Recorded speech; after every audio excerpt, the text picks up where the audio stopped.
Good morning, dear students. Today's topic is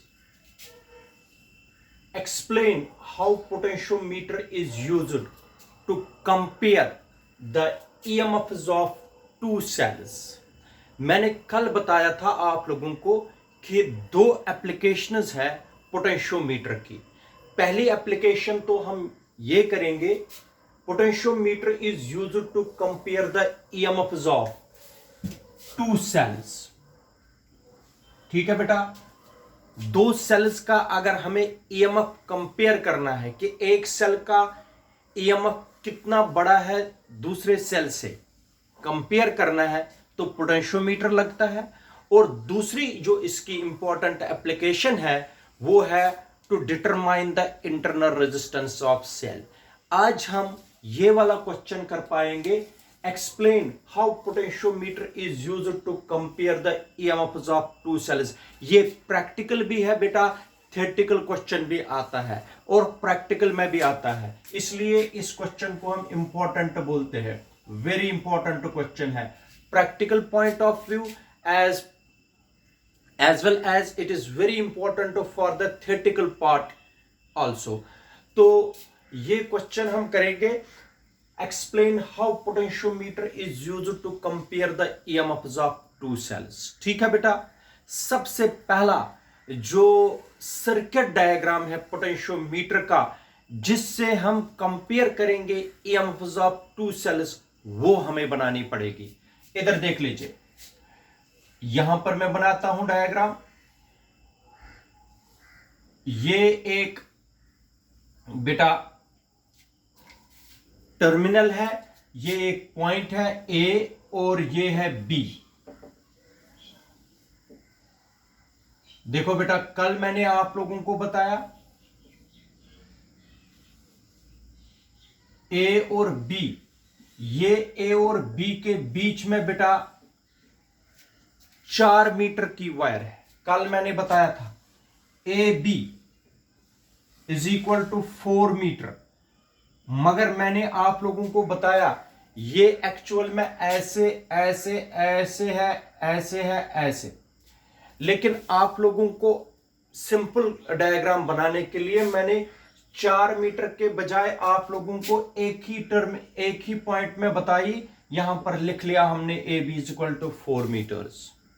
ठीक है, आप लोगों को मैंने बड़ी डायग्राम कल बताई थी, उसको आप लोगों के लिए शॉर्ट करने के लिए, छोटी डायग्राम बनने के लिए मैंने आप लोगों को यह बताया A B is equal to 4 meter. ठीक है, अब यहां पर एक स्केल भी होती है बेटा, मीटर स्केल भी लगी होती है ऐसे। ठीक है बेटा, मीटर स्केल भी अटैच्ड होती है।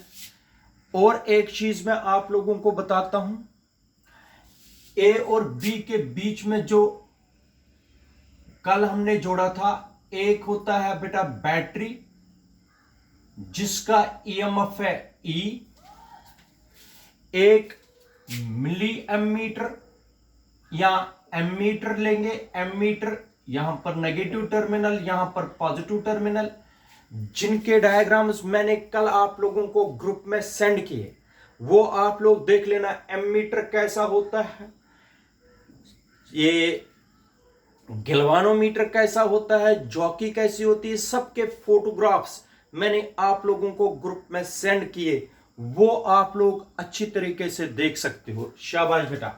यहां पर क्या होता है, फिर यहां पर होता है एक रियोस्टैट। रियोस्टैट इस तरीके से होता है बेटा, रियोस्टैट यहां पर आप लोगों को रियोस्टैट का सिंबल है। ठीक है बेटा, फिर एक यहां पर लगेगी, एक इस तरीके से यहां पर एक की है, ये एक की है यहां पर बेटा, तो ये हो गया रियोस्टैट RH। ठीक है, तो कल मैंने आप लोगों को बताया आज हमें ईएमएफ दो सेल्स का निकालना है, दो सेल्स लानी पड़ेगी। ये एक सेल है, ये दूसरी सेल है, सेल में एक पॉजिटिव टर्मिनल होता है, एक नेगेटिव टर्मिनल होता है, एक पॉजिटिव टर्मिनल होता है, एक नेगेटिव टर्मिनल होता है। ये सेल है जिसका ईएमएफ E1 है, ये सेल है जिसका ईएमएफ E2 है। चाहे लिकलांची सेल हो, चाहे गैल्वेनिक सेल हो, चाहे ड्राई सेल हो, इनका ईएमएफ हमें कंपेयर करना है। शाबाश बेटा, यहां पर ऐसे लगाया गया है टर्मिनल्स, यहां पर एक और टर्मिनल है, इसको एस स्विच बोलते हैं। यहां पर 1 है, यहां पर 2 है। इस स्विच के साथ बेटा एक गैल्वानोमीटर है, जी गैल्वानोमीटर का दूसरा एंड जॉकी के साथ जोड़ा गया है ऐसे। ठीक है बेटा, जॉकी के साथ सब मैंने बताया। इधर देखो, अगर मैंने ये स्विच इसके साथ जोड़ दिया तो E1 कनेक्ट हो गई सर्किट में। अगर मैंने स्विच S को 2 के साथ जोड़ दिया तो ये वाली सेल आ गई सर्किट में। अंडरस्टैंड करना। तो अभी मैंने किसी के साथ नहीं जोड़ा, अभी मैंने स्विच ओपन रखा। ठीक है बेटा, ये है सर्किट डायग्राम। इसी तरीके से शुरू करना है आप लोगों को पेपर में भी। The circuit diagram used to compare the EMFs of two cells. The circuit diagram used to compare the EMFs of two cells is shown in figure. ये बन गई circuit diagram to compare the EMFs of two cells. हमें दो sales का EMF compare करना है। ये cell 1 है, ये सेल 2 है। सेल 1 का EMF है E1, सेल 2 का EMF है E2। ऐसे ही डायग्राम आप लोगों को बनानी है। ठीक है बेटा, अब मैंने बताया ये एक्चुअल में एक्सपेरिमेंट है। इसमें आप लोग याद रखना, अगर आप लोगों को कनेक्शंस चेक करने हैं, चेकिंग ऑफ कनेक्शंस, ये एक्सपेरिमेंट है। अगर आप लोगों को चेक करने हैं कनेक्शंस, एक बार मैं बताता हूं आप लोगों को। अगर चेक करने हैं कनेक्शंस, देखो कैसे चेक करोगे। चेक अगर आप लोगों को एक्सपेरिमेंट में कनेक्शंस ठीक हो गए कि गलत हुए, आप लोगों को क्या करना है, स्विच 1 को क्लोज करना है। स्विच 1 को क्लोज करना है। जब स्विच 1 की को भी क्लोज करना है, की के को भी क्लोज करना है, और स्विच S1 को क्लोज करना है। कौन सी सेल आ गई सर्किट में? सर्किट में सेल आ गई जिसका EMF E1 है। ये सेल तो इस वक्त काम नहीं करेगी क्योंकि ये सर्किट के बाहर है इस वक्त। ये वाली सेल आ गई सर्किट में। देखो बेटा, in order to check the connections whether your connections are correct और नॉट, आप लोगों को क्या करना है, close the switch S1 such that the cell having EMF E1 is brought into the circuit। बेटा आप लोगों को क्या करना है, सबसे पहले स्विच S1 को क्लोज करना है ताकि सेल जिसका EMF E1 है वो सर्किट में आ जाए। सेल E2 का कोई मतलब नहीं है। अब चेक कैसे कनेक्शन करेंगे, मैंने आप लोगों को पहले भी बताया बेटा। गैल्वानोमीटर का जो नीडल होती है वो होती है सेंटर में, ये होगी 0 सेंटर में। ये इधर भी डिफ्लेक्शन शो करती है, लेफ्ट साइड से भी डिफ्लेक्शन शो करती है, राइट साइड से भी डिफ्लेक्शन शो करती है। कभी लेफ्ट साइड शो करेगी, कभी राइट साइड शो करती है। अब देखो, आप लोगों को कनेक्शन चेक कैसे करने हैं। जब आप लोगों ने स्विच S1 को क्लोज किया, जॉकी को उठाना है और प्रेस करना है A पर। कहां पर प्रेस करना है बेटा, A पर प्रेस करना है। जॉकी को उठा के प्रेस करना है A पर। नोट करनी है डिफ्लेक्शन ग्लानोमीटर में। ग्लानोमीटर ने मान लीजिए डिफ्लेक्शन दिखाई लेफ्ट साइड। क्या दिखाई बेटा, लेफ्ट साइड। कब, जब जॉकी को आप लोगों ने टच किया A पर, ग्लानोमीटर ने डिफ्लेक्शन शो की लेफ्ट साइड। अब इसी जॉकी को उठा के कहां पर रखना है बेटा, B पर। ग्लानोमीटर ने फिर से डिफ्लेक्शन शो की, लेकिन अगर इसने राइट साइड डिफ्लेक्शन शो की, अब ऐसे, पहले तो इसने लेफ्ट साइड शो की थी ऐसे, फिर इसने शो कर दी राइट साइड से। इसका मतलब हो गया लेफ्ट साइड और राइट साइड अपोजिट डायरेक्शन में अगर डिफ्लेक्शन शो करेगा galvanometer, then your connections are correct. याद रखना बेटा। कैसे चेक करोगे बेटा connections? In order to check the connections whether your connections are correct और not, first of all close the switch S1 such that the cell having EMF E1 is brought into the circuit. Now take the jockey and press the jockey at point A. Note the direction of deflection in the galvanometer. Say it is towards left side. Again take the jockey and press the jockey at point B. Again note the direction of deflection in the galvanometer. If it is towards right side, then your connections are correct. अगर दोनों side यहां पर भी touch करने पर left side I, यहां पर भी टच करने पर लेफ्ट साइड आई, तब कनेक्शंस में कहीं पर गड़बड़ है, your connections are not correct. ये होता है चेकिंग ऑफ कनेक्शंस। मगर ये किसके लिए? Cell having EMF E1। पहले आप लोगों ने इस सेल पर कनेक्शन चेक किए, अब इस सेल पर अगर चेक कनेक्शंस करने हैं तो इसको क्लोज करना है, इसको ओपन करना है, इसको क्लोज करना है। लेकिन प्रोसीजर वही है।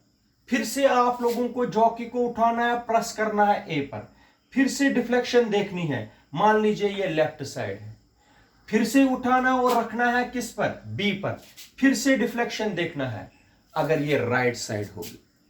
ठीक है, अगर ये लेफ्ट और राइट साइड होगी तो आप लोगों के कनेक्शंस फिर से करेक्ट है।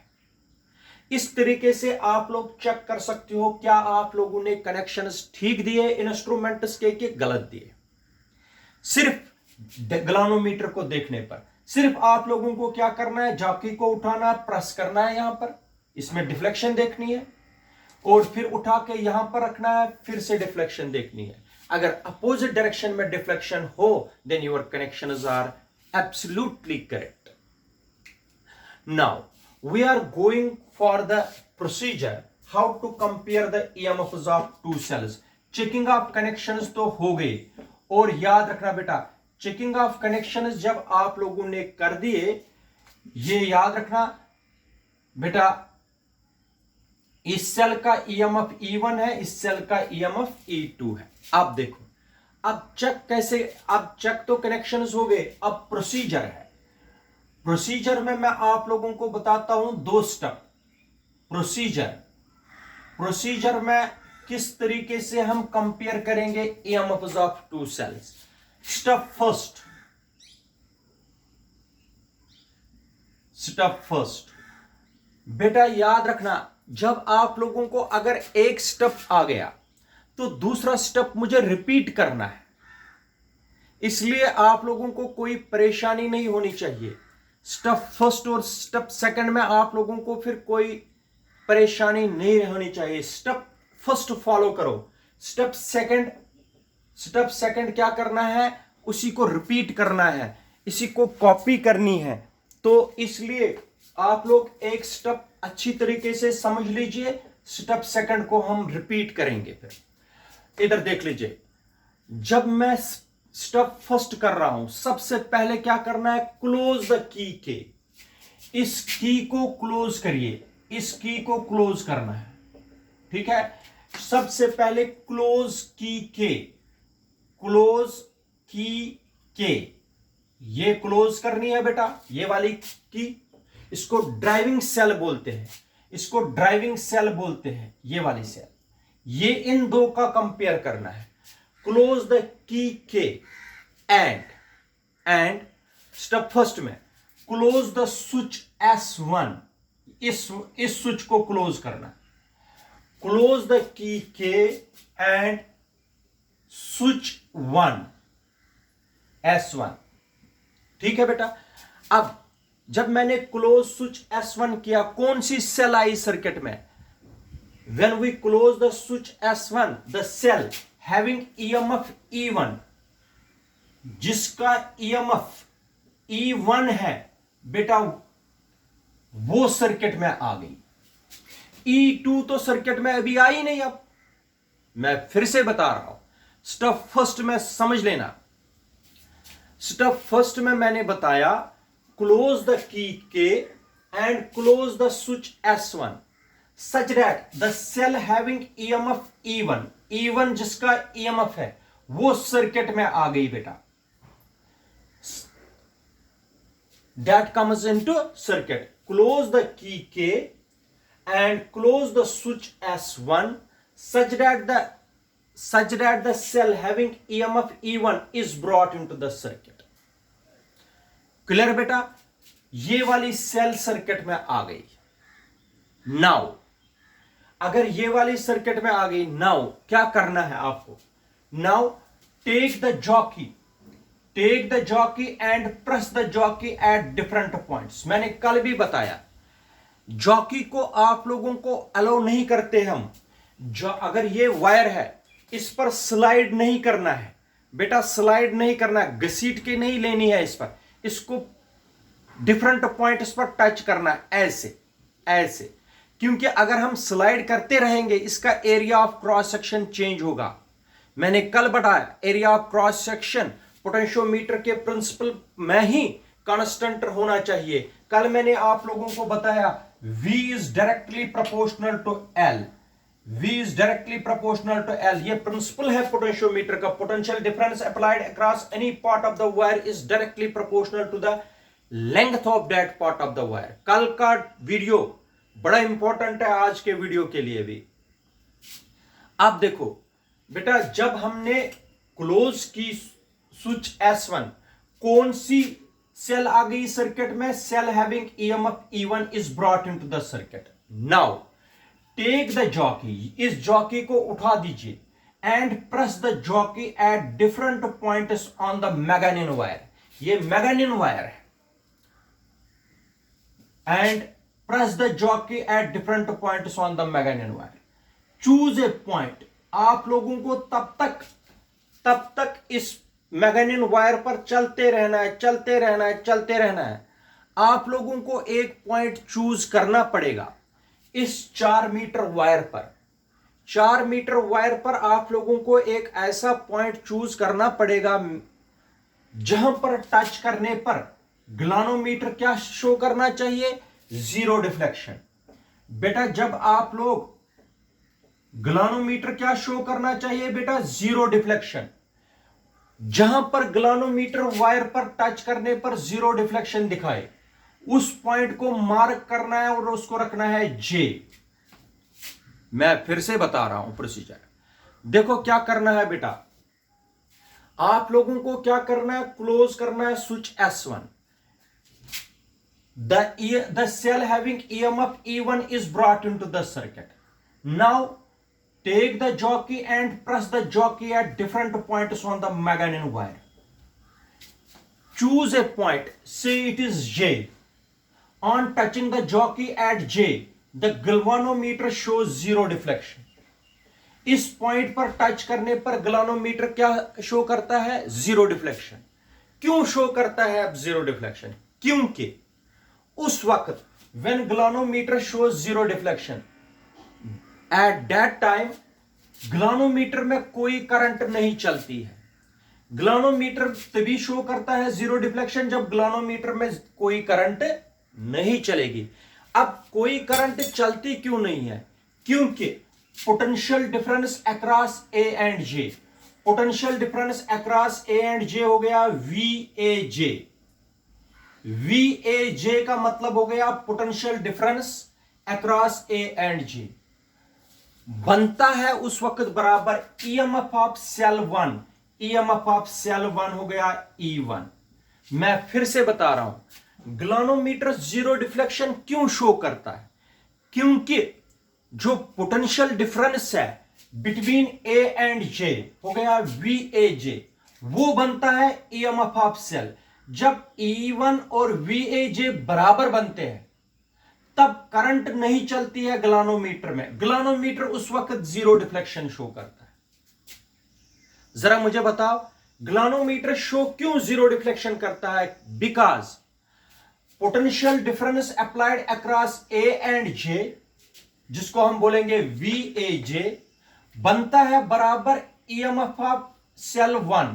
ईएमएफ ऑफ सेल 1 है E1। इसलिए जब पोटेंशियल डिफरेंस ए और जे के बीच में बराबर हो जाती है E1 के बीच में, कोई करंट ग्लानोमीटर में नहीं चलती है, इसलिए ग्लानोमीटर शो करता है जीरो डिफ्लेक्शन।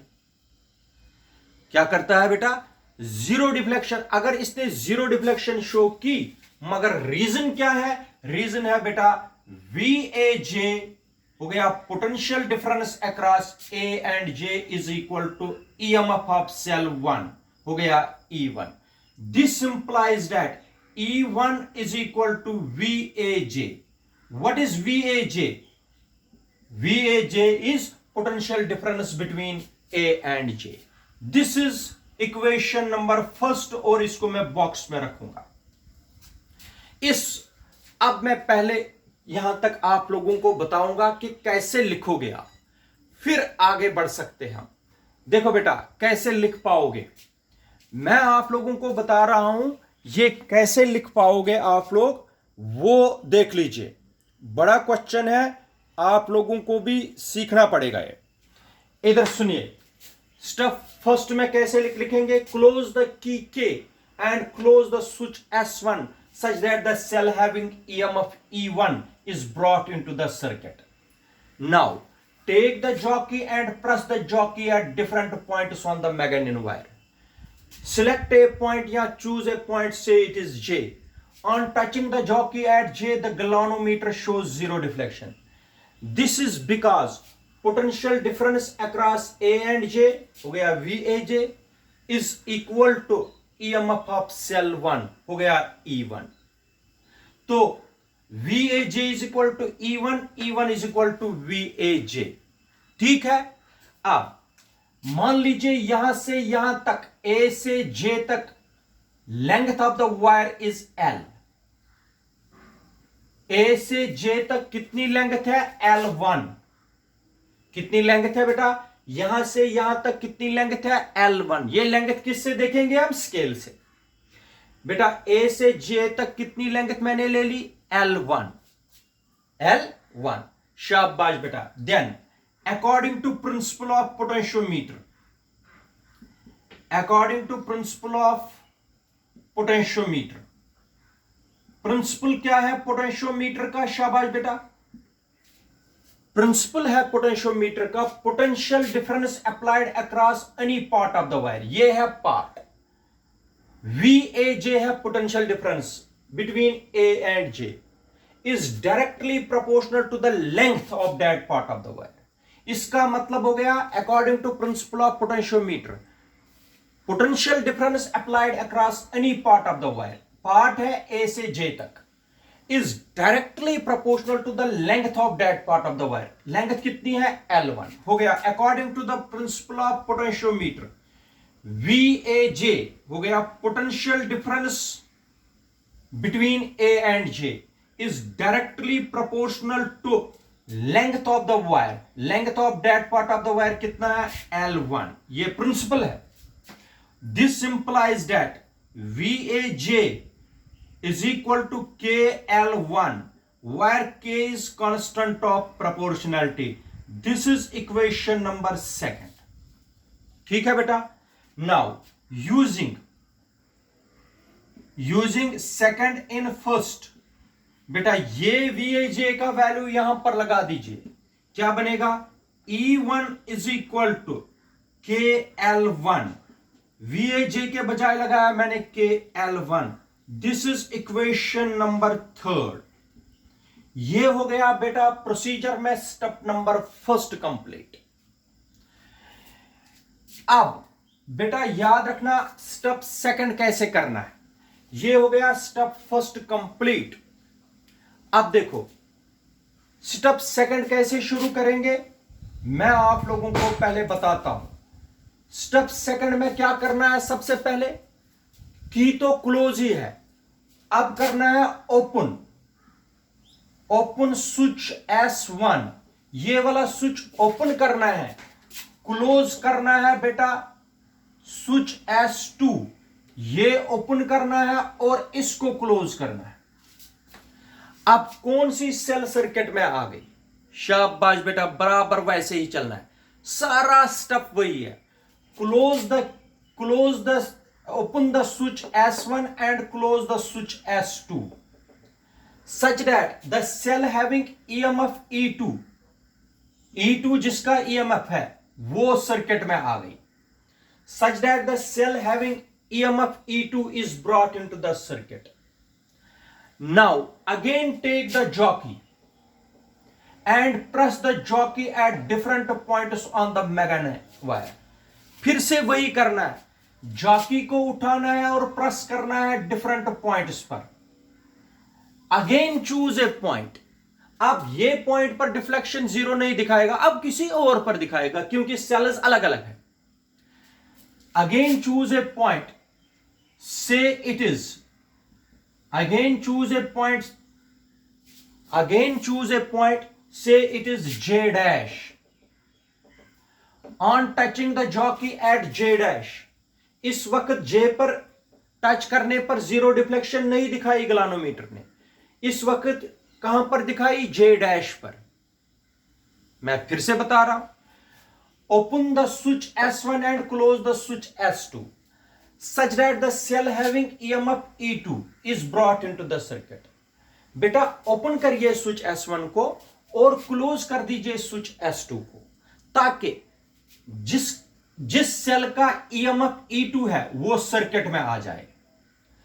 फिर से आप लोगों को जॉकी को उठाना है, प्रेस करना है different points on the magnetic wire. फिर से आप लोगों को एक ऐसा पॉइंट ढूंढना है जहां पर जॉकी को टच करने से ग्लानोमीटर जीरो डिफ्लेक्शन शो करता है. मान लीजिए वो है इस वक्त J dash. क्या है? J dash. J dash पर टच करने पर ग्लानोमीटर ने क्या शो की? Zero deflection. रीजन क्या है शो करने का? रीजन क्या है शो करने का zero deflection? Because potential difference across A and J dash हो गया VAJ dash. Because potential difference across A and J dash becomes EMF of cell 2 हो गया E2. जब EMF of cell 2 बनता है पोटेंशियल डिफरेंस अक्रॉस A और J dash के बराबर, तब ग्लानोमीटर में कोई करंट नहीं चलती है, ग्लानोमीटर शो करता है जीरो डिफ्लेक्शन. रीजन क्या होता है? क्योंकि पोटेंशियल डिफरेंस अक्रॉस A और J dash बराबर बनती है EMF ऑफ सेल 2. क्लियर है बेटा? याद रखिए. दिस इंप्लाइज दैट E2 किसके बराबर हुआ बेटा? VAJ dash. स्टेप फर्स्ट की तरह. This is equation number 4. बराबर ऐसे. शाबाश. मान लीजिए यहां से A से J dash तक L2 है. A से J dash तक कितना है बेटा? L2 length. अगर A से J dash तक L2 लेंथ है, A से J dash तक कितना है बेटा? L2 length. तब मुझे बता दीजिए आप लोग एक चीज, according to principle of potentiometer, बराबर वैसा ही according to principle of potentiometer, VAJ dash potential difference across A and J dash is directly proportional to VAJ dash is directly proportional to length हो गया L2. बराबर step यही follow करना है. This implies that VAJ dash is equal to KL2 where K is constant of proportionality. This is equation number 5. बराबर वैसा step. VAJ dash का value यहां पर लगा दीजिए 4th में. इक्वेशन 4th बिकम्स शाबाश बेटा. E2 क्या बनेगा? VAJ dash के बजाय क्या लगाएंगे? E2 is equal to KL2. This is equation number 6. बेटा ये है स्टेप नंबर 2. मैं एक बार स्टेप नंबर 2 आप लोगों के लिए रिपीट करता हूं. Open the switch S1 and close the switch S2 such that the cell having EMF E2 is brought into the circuit. Now take the jockey and press the jockey at different points on the manganese wire. Select a point, say it is J dash. On touching the jockey at J dash, the galvanometer shows zero deflection. This is because the potential difference across A and J dash becomes equal to EMF of cell 2. जब VAJ dash बराबर होगा E2 के बराबर, कोई current नहीं चलेगी ग्लानोमीटर में, ग्लानोमीटर zero deflection show करता। अगर ये इसके बराबर है E2 is equal to VAJ dash. Clear बेटा? मगर प्रिंसिपल ऑफ पोटेंशियोमीटर क्या है? Potential difference applied across A and J dash is equal to is directly proportional to length. हो गया VAJ dash is directly proportional to L2, क्योंकि A और J dash के बीच में डिस्टेंस L2 है। ठीक, VAJ डैश डायरेक्टली प्रोपोर्शनल को equality में लाया KL2। VAJ डैश का वैल्यू आप लोग फिफ्थ से उठा के फोर्थ में डाल दीजिए। E2 क्या आएगा? KL2। E1 कितना आया है बेटा? KL1। ये हो गए स्टेप 2। बराबर सिमिलर स्टेप्स है, थोड़ा सा चेंज। अब स्टेप थर्ड इधर देख लीजिए बेटा। स्टेप थर्ड क्या है? स्टेप थर्ड में आप लोगों को एक चीज करनी स्टेप थर्ड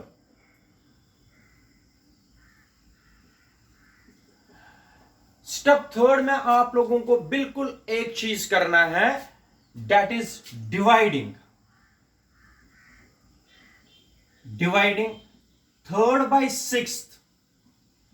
तीसरी इक्वेशन को सिक्स्थ इक्वेशन से डिवाइड करिए।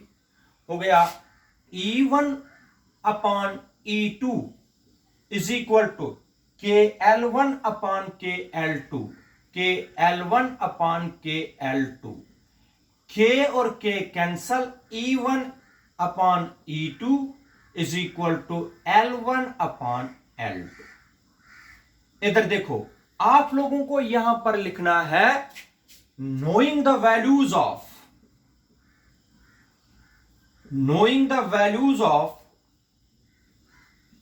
L1 and L2, knowing the values of L1 and L2 we can compare EMFs of two cells। उसका मतलब क्या है? knowing the values of L1 and L2 we can compare EMFs of two cells। उसका मतलब क्या हुआ वो मैं बताता हूं। देखो बेटा, उसका मतलब क्या है, इधर देख लीजिए। स्केल लगी है A से J तक। अगर L1 है, मान लीजिए L1 जो है, सपोज अगर L1 स्केल से पता चलेगा 0 सेंटीमीटर, 50 सेंटीमीटर, 100 सेंटीमीटर, यहां से पता लगेगा। अगर 0 से ये जो L1 है, L1 मान लीजिए है 30 सेंटीमीटर। कितना है बेटा? L1 कितना है बेटा? Suppose L1 is equal to 30 centimeter. L2 is equal to मान लीजिए यहां तक है 60 सेंटीमीटर। कितना है बेटा? 60 सेंटीमीटर। तो EMF कैसे कंपेयर करेंगे? इधर देखो, then E1 upon E2 is equal to L1 upon L2 का मतलब हो गया 30 अपॉन 60। ये और ये cancel, 3 1s are 3 2s are, इसका मतलब हो गया 1/2। E1 upon E2 is equal to 1/2। इसका मतलब हो गया बेटा E2 is equal to 2 times E1। इसका मतलब हो गया बेटा जो सेल E2 है, अगर L1 30 सेंटीमीटर है, L2 60 सेंटीमीटर है, तब बेटा E2 का EMF 2 टाइम्स ग्रेटर देन है E1 से। इस तरह कंपैरिजन है। देखो बेटा, if L1 is 30 centimetre and L2 is 60 centimetre, then the EMF of cell 2 is 2 times greater than the EMF of cell 1. This is the way we can compare the EMFs of two cells. इस तरह आप लोगों को पता चलेगा किस cell का EMF ज्यादा है और किस सेल का EMF कम है और कितने टाइम्स कम है। याद रखा बेटा, this is the procedure by which we can compare the EMFs of two cells. इस तरीके से हम कंपैरिजन करते हैं कि दो सेल्स का EMF कैसे कंपेयर करेंगे। अब आप लोगों को अगर न्यूमेरिकल भी आएगी, L1 और L2 दिया होगा, you have to compare the EMFs of two cells, then you have to use this relation. यहां पर मैंने इसीलिए लिखा, knowing the values of L1 and L2 we can compare EMFs of two cells. इन दो sales का compare कर सकते हैं। लेकिन अगर मैंने सपोज किया L1 30 L2 60, तब मैंने निकाला E2 is 2 times E1. EMF of cell 2 is 2 times EMF of cell 1. इस तरीके से आप लोग कंपेयर कर पाए EMFs of टू सेल्स। बेटा ये एक फर्स्ट एप्लीकेशन आज हमने की, किसकी? पोटेंशियोमीटर की, to compare the EMFs of two cells. कल हमें लास्ट क्वेश्चन है इस पूरे यूनिट का, पूरे चैप्टर का, चैप्टर नंबर 3 का, तो जिसको बोलते थे करंट इलेक्ट्रिसिटी, कल लास्ट टॉपिक है, इसकी दूसरी एप्लीकेशन जो हम नेक्स्ट वीडियो में कर पाएंगे।